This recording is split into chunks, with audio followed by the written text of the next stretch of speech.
Démat tout le monde, je suis avec Jacques Olivier, le copain artiste qui partage l'atelier avec moi. Et aujourd'hui, nous sommes devant les locaux de Comme un établi. Alors, c'est une association, une structure, on va voir avec eux, ils vont nous expliquer, qui va proposer des machines et des espaces de travail à des particuliers et des professionnels. Voilà, j'en sais pas plus sur le projet, je les suis depuis 1 an et demi sur les réseaux sociaux. Mais je n'ai pas réussi à définir tout à fait leur projet. Donc ils vont nous expliquer tout ça, on va voir ça ensemble. Allez, c'est parti. Petite pause avant de continuer, vous allez voir à certains moments dans la vidéo, le son n'est vraiment pas bon.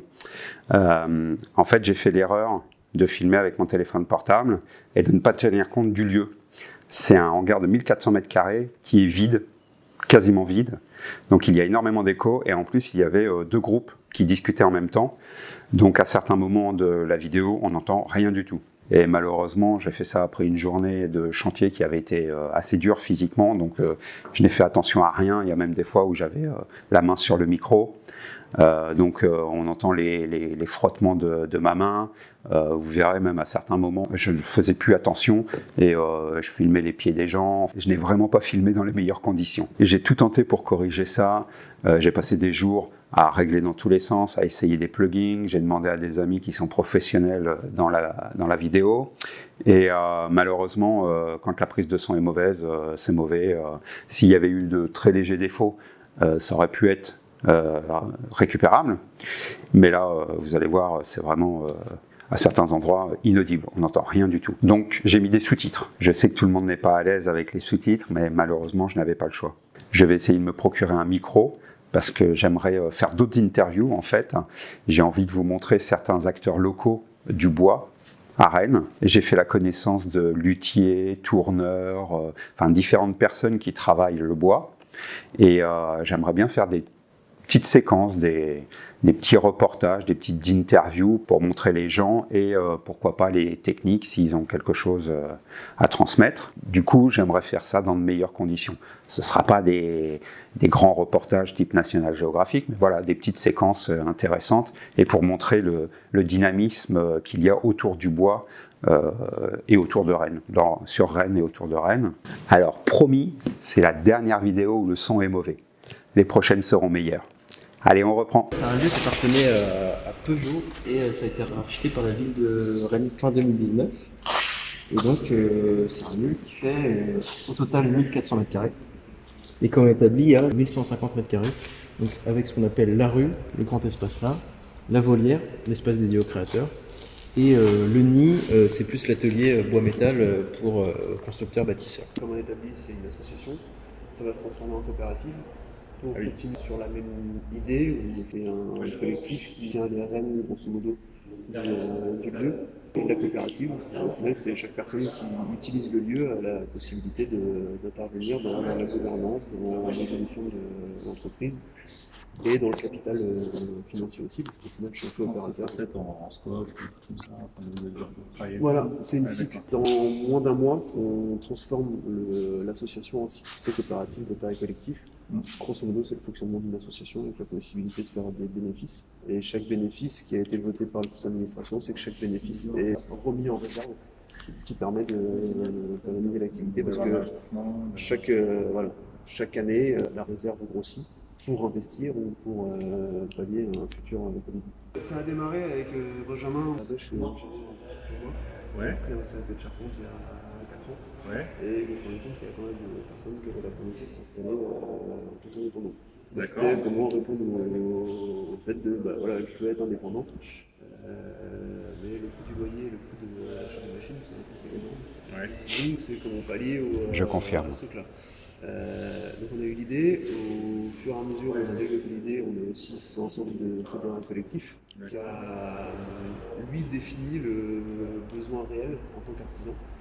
Donc pour les machines, on a travaillé avec une restauratrice de mobilier d'art, un charpentier naval et bâtiment. Ouais. Ça c'est pour la partie bois. Pour la partie métal, il y a deux métallières à forgeron qu'on travaille avec nous. Et en gros, on a défini les besoins, on a été rencontrer les entreprises et on a eu un devis qui correspondait au budget qu'on avait pris initialement. Et voilà.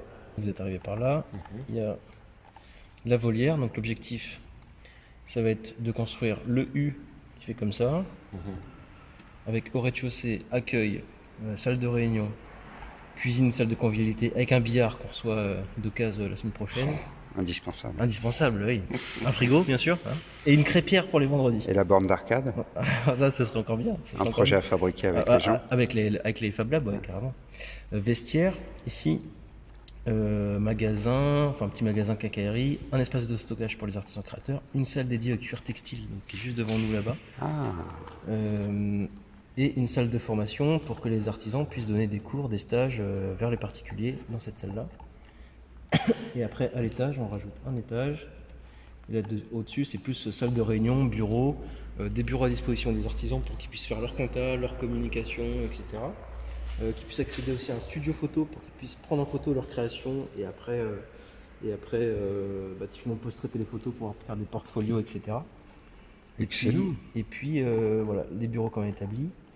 Donc l'artisan quand il vient, il y a trois types d'artisans. Il y a les artisans créateurs, donc c'est plus de création petit artisanat, donc c'est plus ébéniste, ça peut être tapissière d'ameublement, ça peut être cuir textile, etc. Ils vivent dans cet espace, la volière. Après, on peut être artisan, constructeur, donc là, c'est là où on va utiliser toutes les machines à bois, métal qu'on va aller voir tout à l'heure. On a reçu les machines à bois ce matin. Donc dans cette partie-là, il y a la moitié là occupée par le bois, l'autre moitié par le métal. Et après, l'autre truc, c'est on peut être plus architecte, designer et utiliser les espaces de coworking.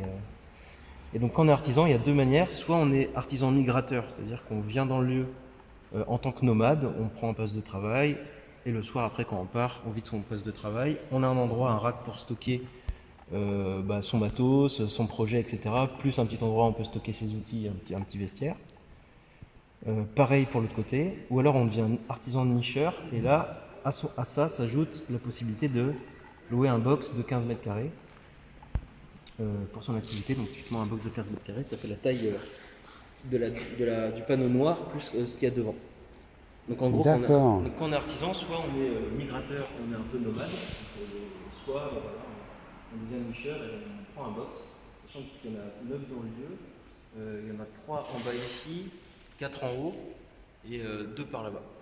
Et du coup, dans les 15 mètres carrés, c'est stockage et travail? Alors, par exemple, ça dépend des profils. La tapissière d'ameublement, elle va travailler un peu ici quand elle a besoin, mais quand elle va refaire au calme ses fauteuils de ses clientes ou ses clients, elle va les faire ici. D'accord. On a la bajuriste qui sera là-haut, elle pourra travailler ici puis descendre là. On a Marine qui est restauratrice de mobilier d'art et ancien, elle pourra faire du stock de ses pièces. Il faudra y faire attention, la poussière, etc. Elle pourra les stocker ici et puis après travailler un peu autour, quoi. Et pareil pour le charpentier, ça peut être typiquement le charpentier qui est là-bas. Il utilise l'espace de fabrication pour ses pièces et de montage de l'autre côté. Et en même temps, il peut avoir un petit box pour stocker, pour rencontrer ses clients, etc. Sachant que même si on n'a pas de box, on a quand même accès à tout le reste, quoi, les cuisines, les espaces et tout ça, quoi. Et tout ça monté sous la forme d'une coopérative. C'est-à-dire que les gens qui viennent dans le lieu ont la possibilité, c'est pas obligé, mais de devenir sociétaire. Donc c'est-à-dire de s'inclure dans la gouvernance de la coopérative, dans les choix qu'on fait. Par exemple, on pourra choisir est-ce qu'on achète dans 2 ans une CN, par exemple, ou est-ce qu'on achète un deuxième camion, ou est-ce qu'on officialise le partenariat avec Tout en Vélo pour avoir des vélos électriques plus des remorques électriques pour qu'on puisse faire des livraisons, ou alors faire des chantiers. Donc typiquement, on donne la possibilité aux artisans de devenir sociétaires de la coopérative. Ou alors, si on ne le souhaite pas, on ne le souhaite pas, et puis on est juste simple usager. Voilà, en gros, le fonctionnement.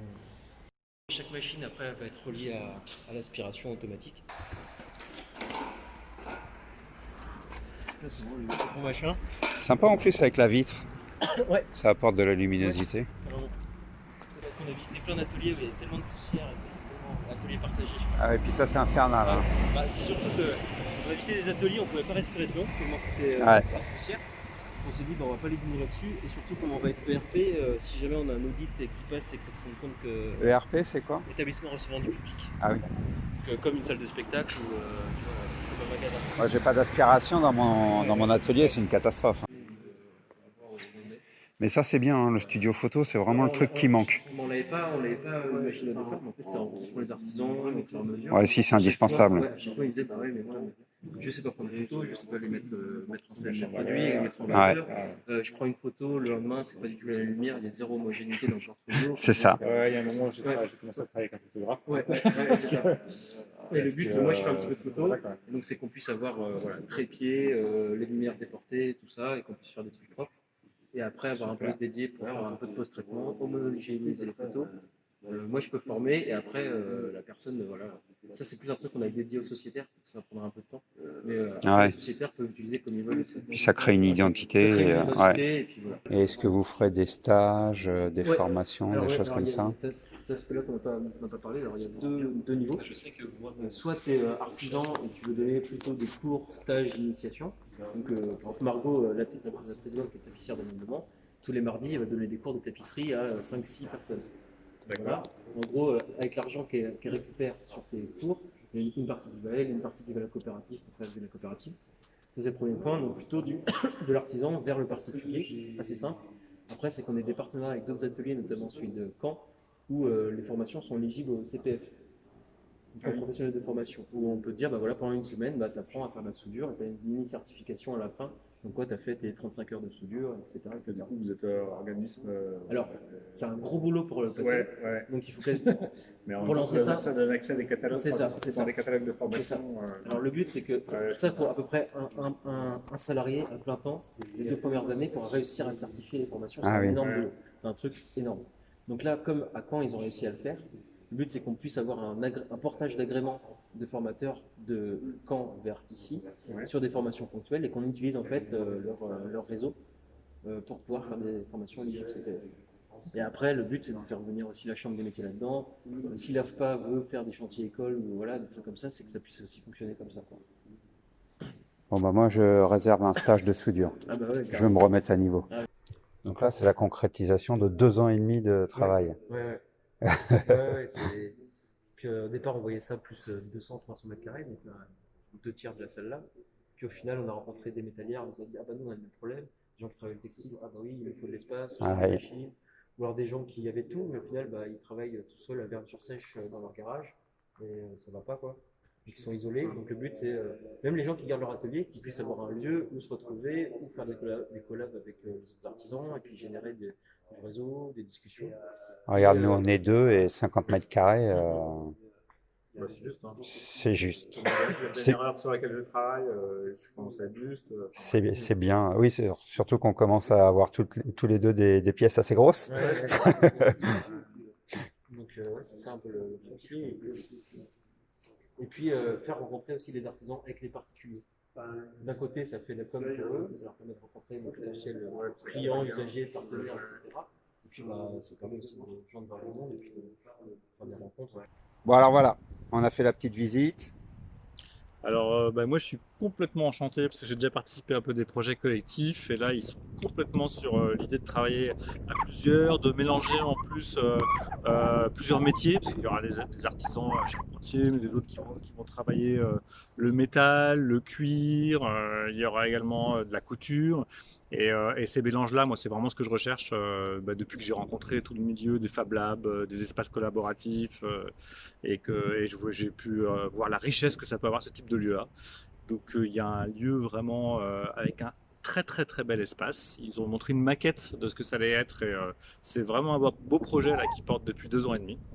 Ce qui est vraiment enthousiaste, donc j'ai envie juste de les aider là maintenant. Je dois avouer que moi aussi j'ai envie de participer au projet. Il va y avoir plein de choses à faire à mon avis et on est en train de discuter avec eux pour essayer de même avant l'ouverture participer à la fabrication de quelque chose. Voilà, peut-être un peu de captation aussi pour qu'on puisse montrer un peu la construction et la réalisation de l'intérieur de leur espace. Ouais, c'est ça, faire un stop motion en fait, avec un time-lapse. Ouais, voilà, avec un petit Raspberry Pi, une caméra dans un coin et avoir quelque chose d'un peu joli, quoi. Donc voilà, un super projet, on va vraiment les suivre, c'est très motivant.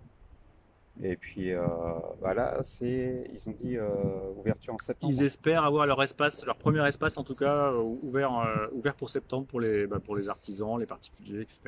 Donc là on est début juin, donc il y a encore pas mal de boulot. Ouais. Et je pense qu'on va repasser régulièrement pour voir où ils en sont et les encourager. pour le café. Et puis moi, j'utiliserai la scie à format, vous avez vu, énorme. Voilà. Kenavo.